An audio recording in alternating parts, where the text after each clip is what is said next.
I believe most of you know that I'm Stacy Fiorentinos from Classic Escapes, and I want to also introduce my partner in crime down there, who is Jacques Proust, our Director of Sales.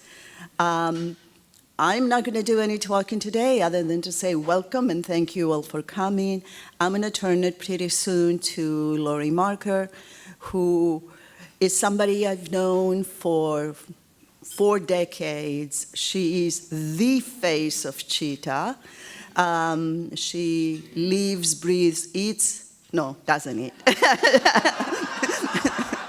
but sleeps with cheetahs. She's wearing a cheetah outfit that I absolutely adore as well. Seriously, if it was not for Laurie, conservation when it comes to cheetah would be a sorry thing. She is instrumental in reintroducing cheetah to India. She has studied cheetahs in Somaliland. Obviously, her base is in Namibia. She has been to Iran, all over, trying to conserve this beautiful, beautiful animal that there are roughly 7,000 left in the wild and very, very endangered. Just a couple of housekeeping stuff. Just short things. There is a book that you will see in the middle that is Laurie's book that we will not be signing now, but in the bazaar area, we will have a little table for Laurie to sign books if any of you are interested in purchasing one. I believe, did you say the cost is $40, Laurie? 50? 55? 55. $55. So if anybody is interested in the book, just come by the bazaar later because there won't be enough time now. However, I am going to pass around in a few minutes and ask you all for your business card. And if you don't have, get your partners and put your name on, because at the end, we will give one of the books away and Laurie will sign that one. All right, so don't forget your card. And with all that said, I'm going to ask Laurie to come over and get the show started. Okay, well, I'm going to talk with you about cheetahs and communities and conservation. So I heard last night we were talking a lot about communities. You're going to hear a lot of community words out of my mouth because in order to save cheetahs, we actually have to work with communities. And let me see. Doesn't want to work. We could just stay there all day. Isn't that interesting? Seems like it's frozen. Yeah. There, okay. It's not from Namibia, it is from Kenya, but that's okay. Well, I think you all know that the cheetah is the fastest land animal, and it is Africa's most endangered big cat. And after studying them for about 50 years, I have to say they are still the most amazing animal on the face of the earth. And if we lost the cheetah, the next fastest animal is the pronghorn.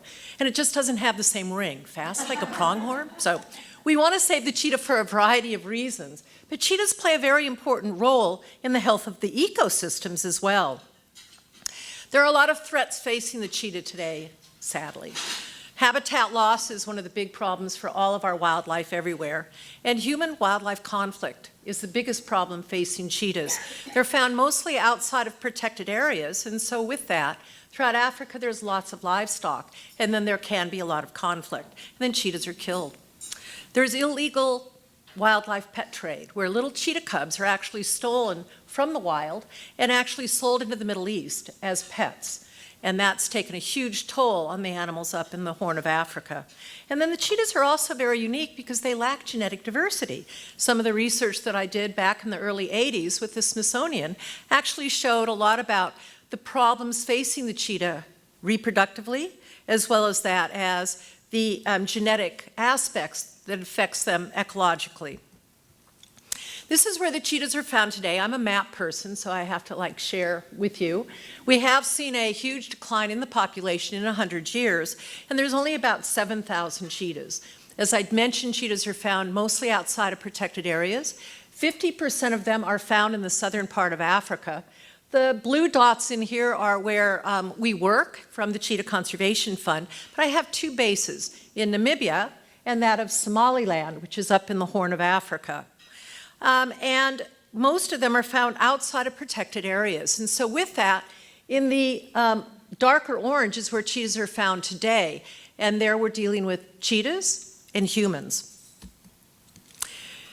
Our work really revolves around conserving the cheetah and their ecosystems. And so it's a whole group that we work with.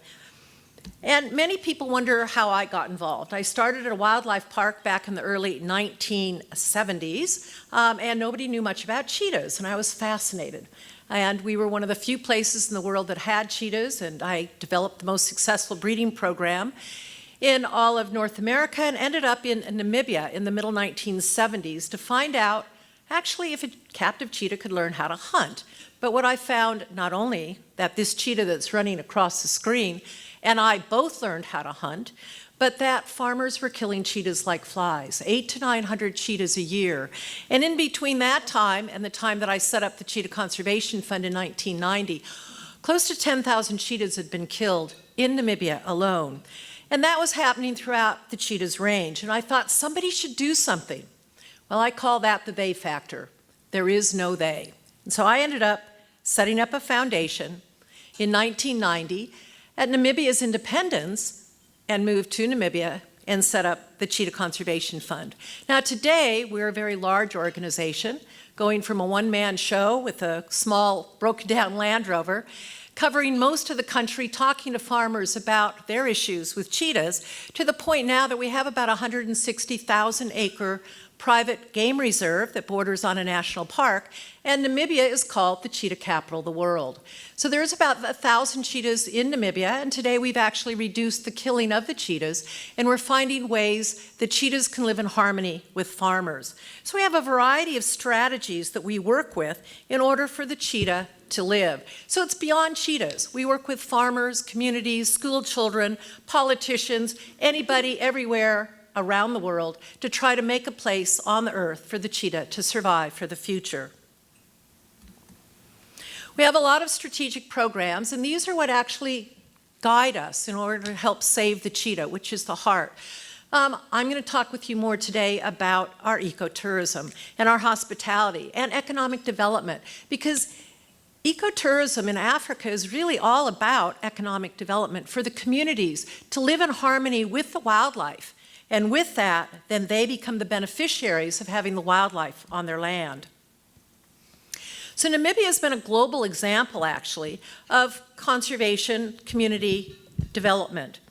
And Namibia is very famous, actually, for we've got the oldest and most vast deserts, very, very arid landscapes. We've got amazing wildlife species.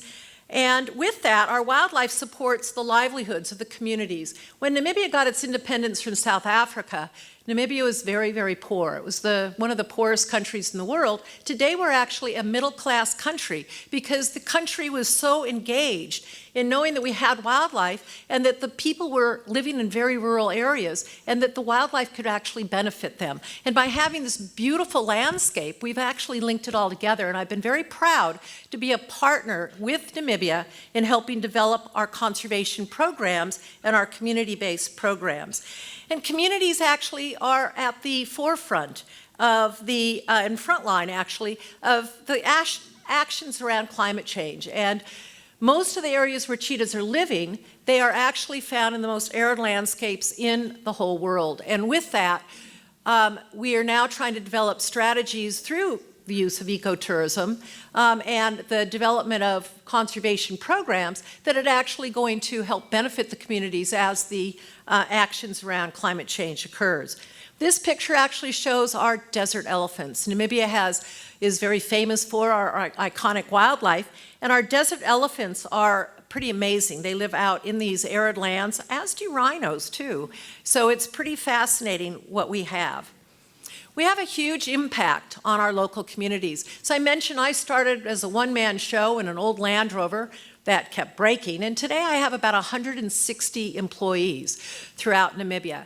And they're not only on the forefront of conservation, doing school programs, working with farmers, doing research, conservation, but we also have an open to the public field research center where people can come and visit, even stay overnight, and learn more about the work that we do.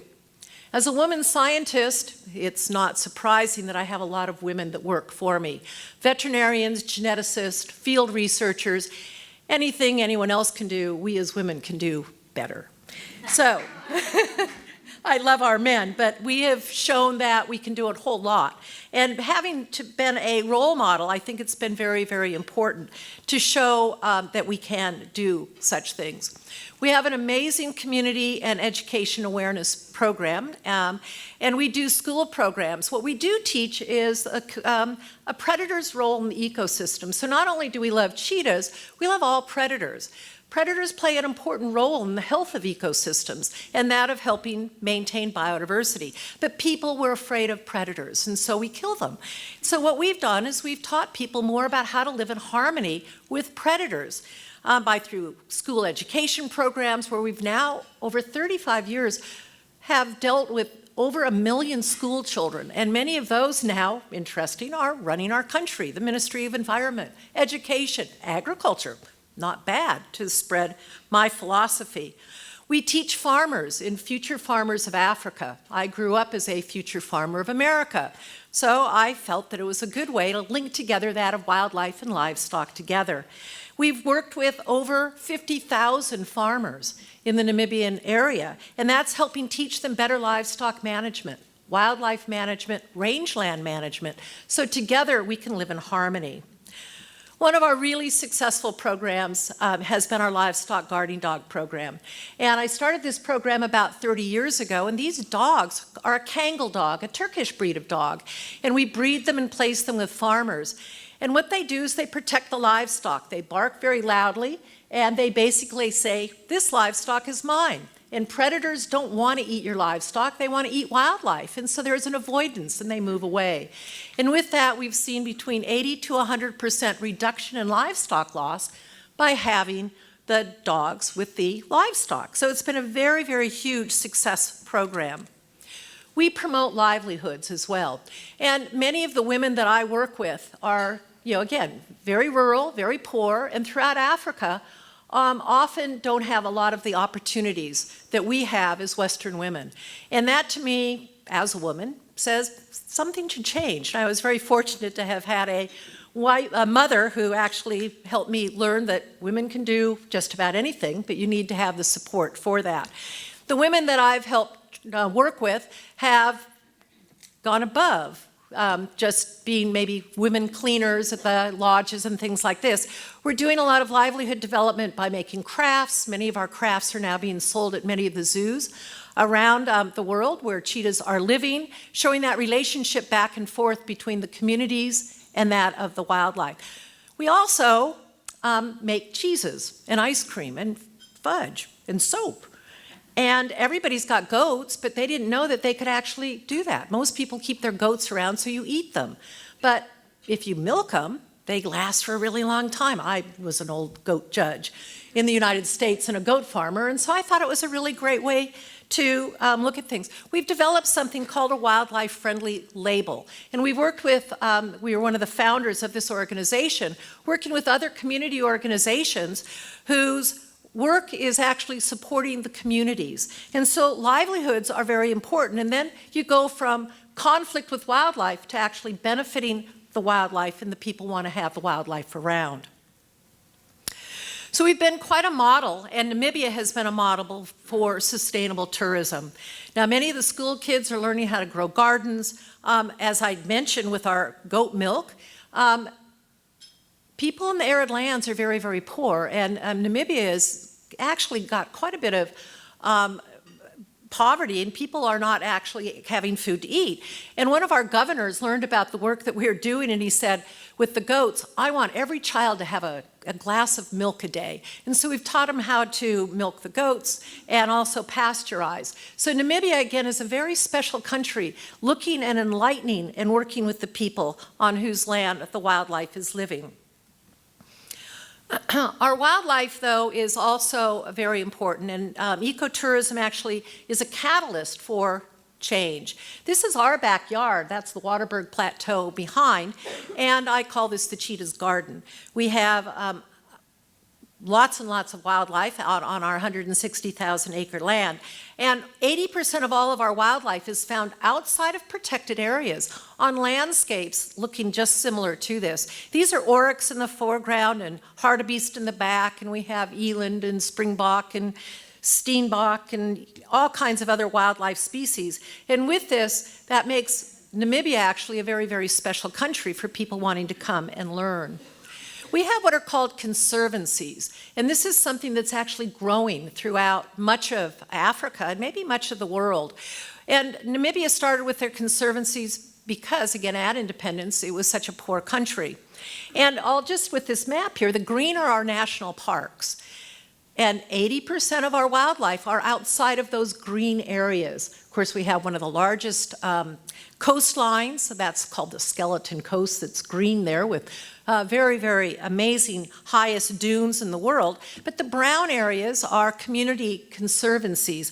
We have about 85 community conservancies in Namibia, and 40% of our wildlife is, or our country is under some sort of a wildlife protection. We work very closely over in the eastern area called the Eastern Communal Lands, or it used to be the old Herero land. And then in the middle of the land are conservancies that are freehold farms. And these are large farms owned by private people, and again, where the wildlife is living. And this is where a lot of our actually private reserves are as well. But conservancies are an integrated system where we have wildlife on the land, we have good rangeland management, and then we can have wildlife as well, and livestock. And if you protect your livestock and have wildlife in good rangelands, then animals like cheetahs and leopards and lions, jackals, and wild dogs can all live on the landscape as well. So there is income that can actually come to communities from ecotourism, which is really, really important. And I think Namibia has shown this just very successfully. That just to kind of put this in a global perspective, in 2019, I read that global tourism had a business of about $1.5 trillion and about 1.5 billion international travelers. So that's your market, which is wonderful. But that market now is starting to come to Africa. And as that occurs, our African communities are starting to realize that they are actually the stewards of the wildlife, and they're the ones that are benefiting from having the wildlife as well as the guests. And so I do encourage, when you travel, to look at community programs and support these community programs, because that's then supporting the people whose land the wildlife is living on as well. So obviously tourism supports, visitors, you end up with employment, tour guides, and all of this is very important. But the revenue actually directly benefits the wildlife conservation and creates a powerful incentive for conservation to flourish. And I'm very proud that Namibia has actually allowed this to occur with our communities as well.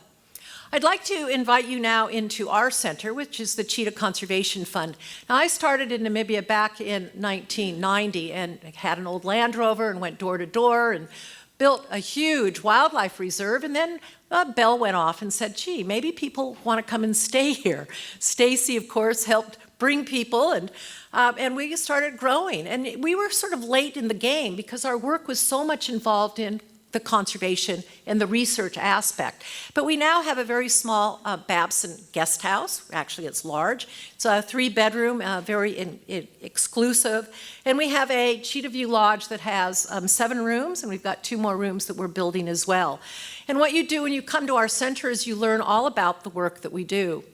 We have a lot of different groups that come. We work with a lot of universities. This is New Hampshire University that was just there. We work with Dartmouth, with University of Nebraska. Many other interns and students from around the country come, Cornell, Davis. And so we do welcome a lot of different groups to come and stay with us.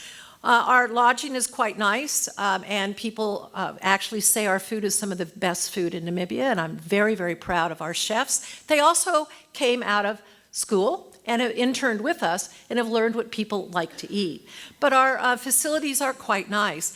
And it's interesting because as a nonprofit, tourism actually has benefited the work that we're doing. So it's allowed us to grow and do more and have more employees and save more cheetahs. And so it's a circular, important program that really, really assists. So we've got a veterinary clinic, we've got a genetics lab, full-scale genetics lab in the middle of nowhere. We're off the grid, so we're fully sustainable.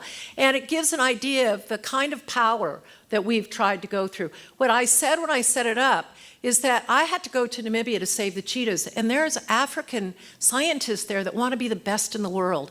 And my job has been to help give them the best that they possibly can. And so we have, as I said, a full-scale genetics lab, and we are constantly working on trying to save orphan and injured animals. The little cub that's in my hand right here is actually a cub that just came in about a week ago. I just got to America from Namibia the day before yesterday, leaving 2 little cubs that a mother had been killed with my staff, knowing that they're doing well every day. But it's a big job, and a couple weeks before that, I had another 4 cubs that came in when I was in Somaliland. We do rehabilitation, release, and relocation. Now, over the years, farmers catch cheetahs in capture cages, and then they usually kill them. Then I went around door to door and said, no, let's figure out. And actually, can I put a collar on them and find out where they're living and how they're living? And we put out over 650 cheetahs back out into the wild. These are animals that should not have been caught. They were caught because they were there, and farmers thought you should catch them. And putting them back out in the wild has allowed them to regain the important part of the work that they do to help maintain our ecosystems. A cheetah that we had put out about 8 months ago, actually, we just got radio color dots just a couple days ago, and went to look in the bush. We thought that either she was dead or maybe she had cubs. And sure enough, she had 3 cubs on the ground. And the farmers now, by tracking the cats with us, have been engaged with us. And it's been very, very worthwhile to see this change. With release and reintroduction, as I said, I started back in Namibia back in the 70s and was the first person to figure out if a captive cheetah could go back out into the wild, and which has a benefit for our zoos that are very carefully monitoring and taking care of our very critically endangered species. And if they can go out in the wild, we have to figure out how.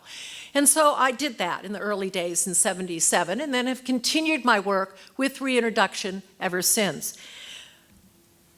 A couple years ago, we were able to put cheetahs back out into India, and this was over a 15-year period of time of actually going through the planning stages, working with Namibia and the Indian governments, and then with that, shipping them over there, and then teaching them how to hunt.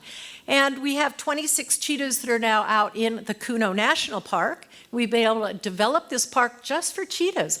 And believe it or not, there's ecotourism that's developing around this park. We're working with the communities, looking at a similar model as we've done in Namibia. So it makes me very proud. And just a couple weeks ago, we've had 3 cats that were put out with cubs. And to me, these were cats that I was tracking back in Namibia, and now they've got cubs in India.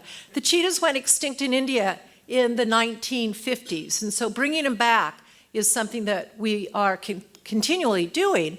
And with that, we had 20 other cheetah countries that have gone extinct in the last about 50 years.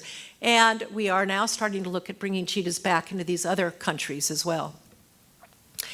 We empower communities, and communities, because we've been able in Namibia and other countries where you develop great parks and reserves and conservation areas, it allows for the communities around them to get involved in conservation, but you have to have a willing government and willing partners. And we work together in a group called NACSO, which is a community-based support organization for our communities. And with that, our communities then becomes the stewards. They're the ones that are the tour guides. They're the ones that are out actually helping all of your guests enjoy the country.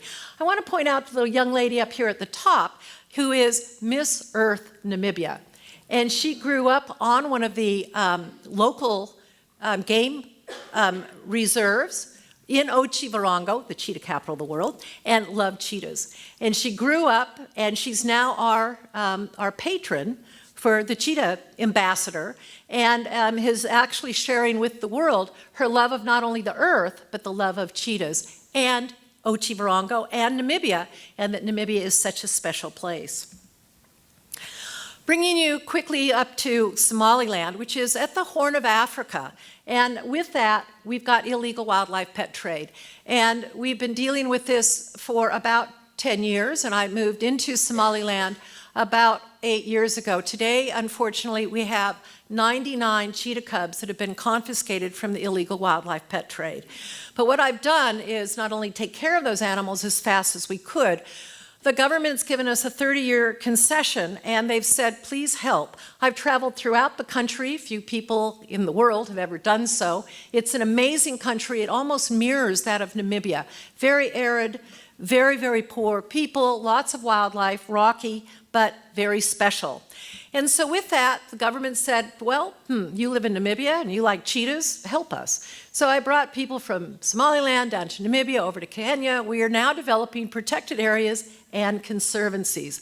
Using the similar model as we've done that in Namibia, we've developed an education center and a research center, and we're now developing conservancies. That's about 160,000 acres, which is going to be the first national park around our center where our sadly 100 cheetahs are. What we want to do is to stop the trade by getting communities engaged that they have money. Besides paying $50 for stealing a cheetah out in the bush, through ecotourism, there's going to be a lot more benefit to the communities by having the wildlife. So Namibia is a fantastic destination, bringing you back to this part of the world. We have amazing mountains, amazing rocks. We have some of the largest dunes that go all the way down to the ocean, the oldest desert, amazing marine life. And all of this is available for people to come and see.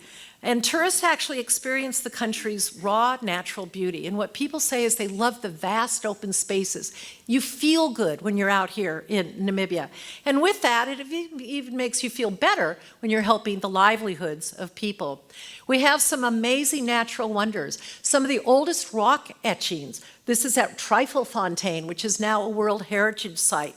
And some of the most amazing vast views. So Namibia is also one of the safest places in the world. Interestingly enough, you think of Africa and you go, oh my, you can actually rent your own car, drive around on your own, get a tour guide. You can camp in the middle of nowhere. We're that safe. And our people are the happiest people there are in the world. Our national parks are well run. I'm very proud to be a part of Namibia. Our wildlife is like none other.